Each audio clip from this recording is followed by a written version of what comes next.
Bergős. Én meg Csajnak, és ez itt a Ducker Fuckers.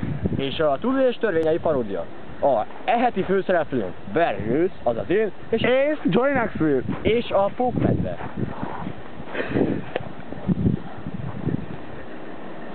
Megpróbáljuk közelebbről is megvizsgálni. Csak utána be. Mindjárt, nem tudom ezt a szalat. Tudod, de menekülni is jobban tudod. Jobban tenni ki a tested. Inkább. Na, gyerünk. Vagy nem akarok nagy feltűnést kell tenni, ezért lesz a másik szintet. Fegyvert készítek. Nekem már van, én úgy jövök el abból. A túlélőkkel viszek meg a album fegyvert. Knoxville okos. Bergős meg ez? Hülye, de nem akarják. A Pókmedve a természetes környezetében megfigyelhető. Nagyon veszélyes. Ne. A végén még nekem van. Nem jövök ezt.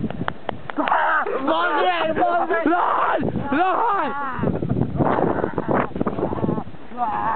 Fújjuk el! Jó, én be a náltogé.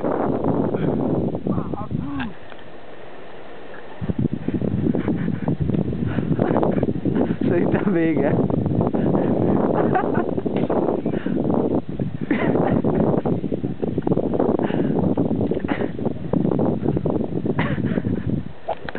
Mit tegyünk, Johnny?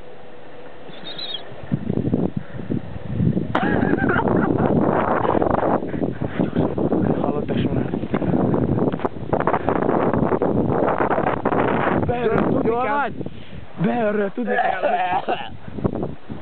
Már nagyon sokszor megölték, de mindig túléli az ilyen baleseteket. Ugyanis különleges képességei vannak.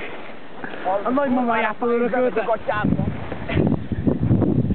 Bepróbálják úgy elérni. Jó vagy?